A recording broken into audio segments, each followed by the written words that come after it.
আক্রমণের যে সকল আনুষঙ্গিক যত কিছু আছে এগুলাকে ফটো তোলা থেকে ভিডিও তোলা থেকে আমরা সবাই বিরত থাকবো। এগুলা শুধু যে আমি তো ফেসবুকে দিচ্ছি না, না, আমরা এগুলা ফেসবুকে দিয়ে এত দূরে থাকে, এগুলো আমরা নিজেদের মোবাইলেই রাখবো না। যদি কেউ সৌদি আরবের ব্ল্যাক লিস্টে থাকেন, ফিঙ্গার করে সৌদি আরব থেকে একবারে ফাটাই দিছে, ওই রকম যারা আছেন প্রবাসীরা, তারা আপনারা সৌদি আরব হয়ে ঘুরে আসবেন না। একজন প্রবাসী ভাই সৌদি আরব হয়ে কুয়েতে আসার সময় তাদেরকে আবার পুনরায় সৌদি থেকে বাংলাদেশে ফেরত পাঠানো হয়েছে। আসসালামু আলাইকুম ভাই। ওয়ালাইকুম আসসালাম রহমতুল্লাহ। কেমন আছেন ভাই? আলহামদুলিল্লাহ, ভালো আছে। আপনি কেমন আছেন? আলহামদুলিল্লাহ। ভাই দেশের বাড়ি কোন জায়গায়? আমার দেশের বাড়ি হচ্ছে কুমিল্লা জেলার 14 থানার গুণবতী ইউনিয়নের আগদিয়া গ্রামে। কত বছর হয়েছে কুয়েত আসছেন?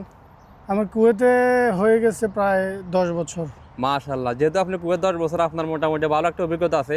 কুয়েত বর্তমান চলমান পরিস্থিতি নিয়ে কিরকম যাইতেছে, মানে প্রবাসীদের কি করণীয় উচিত, কি করণীয় উচিত নেই, এই বিষয়ে একটু কথা বলেন।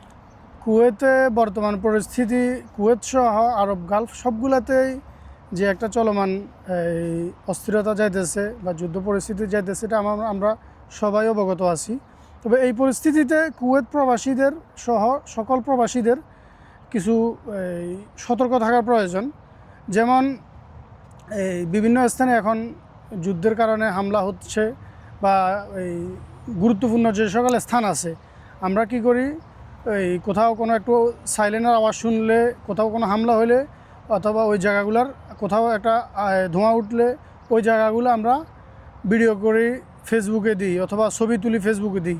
এই জিনিসগুলো কিন্তু খুব কঠিনভাবে তারা নিষেধ করতেছে। আর এই কুয়েতের সরকার থেকে এই বিষয়গুলোকে যেন কোথাও কোনো আক্রমণ হইলে, কোথাও আগুন লাগলে, ধোঁয়া অথবা গুরুত্বপূর্ণ স্থানের এই সময় ওই ভিডিও করা অথবা ছবি তোলা, এগুলো কঠিনভাবে নিষিদ্ধ।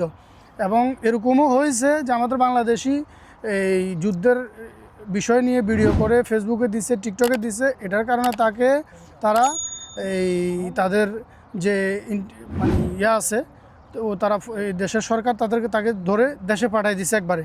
এবং কি এরকম হয়েছে যে এখানকার যে গুরুত্বপূর্ণ তেলের রিফাইনারির যে মানে হামলা হয়েছে, ওই জায়গার ভিডিওগুলো, ওই জায়গার যে আগুনের ধোঁয়া যাইতেছে, ওই ধোঁয়াটা ভিডিও করছে একজনের মোবাইলে, সে ফেসবুকে দেয় নাই। তো চেকিংয়ের ভিতরে যখন তার মোবাইল চেক করছে, মোবাইলের ভিতরে সেই ওই তেলের রিফাইনারির আগুনের যে ভিডিওটা পাইছে, ধোঁয়াটা পাইছে, তাকে সাথে সাথে আটকাই ফেলছে পুলিশে। তো আমাদের বাংলাদেশি ভাইদের কাছে এই জিনিসটা, আমাদের সকল বাংলাদেশি ভাইরা এই জিনিসটা সতর্ক থাকা প্রয়োজন যে কোথাও কোনো আক্রমণ হলে, হামলার যে সকল যুদ্ধ পরিস্থিতির কারণে যেখানে আগুন লাগবে, ধোঁয়া বা আক্রমণের যে সকল আনুষঙ্গিক যত কিছু আছে, এগুলাকে ফটো তোলা থেকে ভিডিও তোলা থেকে আমরা সবাই বিরত থাকবো। এগুলা শুধু যে আমি তো ফেসবুকে দিচ্ছি না, না, আমরা এগুলা ফেসবুকে দিয়ে এত দূরে থাকে, এগুলো আমরা নিজেদের মোবাইলেই রাখবো না। কারণ কখন কোন সময় চেকিংয়ের ভিতরে আপনার মোবাইল চেক করে, মোবাইলের ভিতরে যদি এই ভিডিওগুলো পায়, এই ছবিগুলো পায়, তখন আমাদেরকে তারা সাথে সাথে অ্যাকশন নিয়ে নেবে, সাথে সাথে তারা আমাদেরকে গ্রেফতার করবে, হয়তো এটার কারণে আমাদেরকে দেশেও পাঠিয়ে দিতে পারে।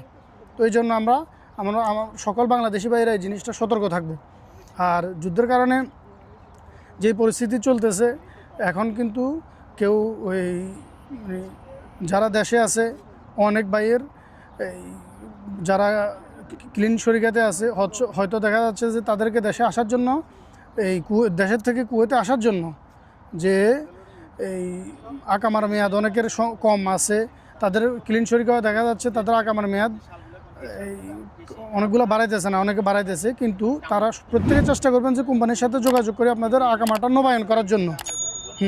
আর সৌদি আরব হয়ে যারা ঘুরে আসতেছেন, তারা যদি আগে কেউ এরকম সৌদি আরবের থেকে থাকেন, সৌদি আরব থেকে তাদেরকে যদি কেউ সৌদি আরবের ব্ল্যাক লিস্টে থাকেন, ফিঙ্গার করে সৌদি আরব থেকে একবারে ফাটাই দিছে, ওই রকম যারা আছেন প্রবাসীরা, তারা আপনারা সৌদি আরব হয়ে ঘুরে আসবেন না। সৌদি আরব হয়ে যদি আসতে চান, তাহলে সেক্ষেত্রে সৌদি আরবে আসার পরে অনেক ভাই, কয়েকজন প্রবাসী ভাই সৌদি আরব হয়ে কুয়েতে আসার সময় তাদেরকে আবার পুনরায় সৌদি থেকে বাংলাদেশে ফেরত পাঠানো হয়েছে। এজন্য যারা সৌদিতে ব্ল্যাক লিস্টে আছেন, তারা সৌদি আরব হয়ে ঘুরে আসবেন না, এটা আপনারা সতর্ক থাকবেন এই বিষয়ে। ওকে ভাই, অসংখ্য ধন্যবাদ আপনার অনেক গুরুত্বপূর্ণ কথা বলার জন্য। আশা করি আমাদের প্রবাসী যে বাংলাদেশিরা আছে, আপনি যে বলছেন বিভিন্ন ধরনের ভিডিও তার নিজের মোবাইলের গ্যালারিতে যাতে না থাকে, জি জি এবং ফেসবুক, মেসেঞ্জার, হোয়াটসঅ্যাপ ওগুলা কারো দিয়ে- কাছে যাতে শেয়ারও না করে। না না, শেয়ার করলেও সমস্যা। এটা সমস্যা। শেয়ার করা এবং কি শেয়ার তো দূরে থাক, পোস্ট করা তো দূরে থাক, ফেসবুকে সোশ্যাল মিডিয়াতে এগুলা আপলোড করা তো দূরে থাক, নিজের মোবাইলের গ্যালারিতে থাকলেও অসুবিধা। যদি কেউ এটা স্মৃতি হিসাবে রাখার জন্য মোবাইলের গ্যালারিতে রেখে থাকেন, সেটা ডিলিট করে দিবেন। কারণ ভিডিওটা দেখার পরে কিন্তু ডিলিট করে দিবেন হ্যাঁ। যদি কেউ যদি মোবাইলে থাকে। সে কারণ যে কোনো সময় যদি আপনাকে আসা যাওয়ার পথে রাস্তার ভিতরে যদি চেকিংয়ে ধরা পড়ে, সেক্ষেত্রে পুলিশে কিন্তু আপনার বিরুদ্ধে সাথে সাথে অ্যাকশন নেবে।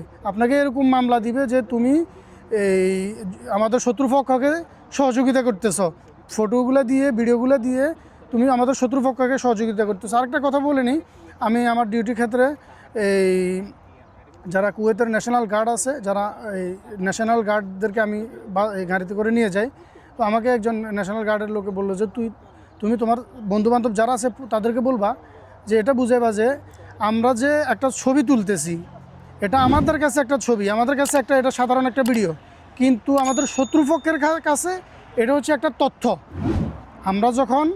আমরা ছবিগুলো তুলতেছি, আমাদের কাছে এই ছবিগুলো হচ্ছে কি একটা সাধারণ ছবি। এটা আমি স্মরণ রাখবো যে এটা এই কুয়েতের এই পরিস্থিতি হয়েছে, এই ছবি হয়েছে, আমি দেশের লোকদেরকে দেখাই দিয়েছি। আমাদের কাছে এটা সাধারণ একটা ছবি হতে পারে, কিন্তু আমাদের এখানকার যে শত্রুপক্ষ তাদের কাছে এই জিনিসটা হচ্ছে একটা তথ্য। তারা এই ছবিটা পেয়ে তারা একটা তথ্য পাইতেছে, তারা একটা ছবি পাইতেছে না, একটা তথ্য পাইতেছে। এজন্য তারা এই জিনিসটাকে খুবই গুরুত্বের সাথে নিতেছে। এজন্য আমরা এগুলা থেকে বিরত থাকবো। ওকে ভাই, অসংখ্য ধন্যবাদ আপনার অনেক মূল্যবান পরামর্শ দেওয়ার জন্য। আশা করি প্রবাসীদের অনেক উপকার হবে এই ভিডিও থেকে। আসসালামু আলাইকুম। ওয়ালাইকুম আসসালাম রহমতুল্লাহ।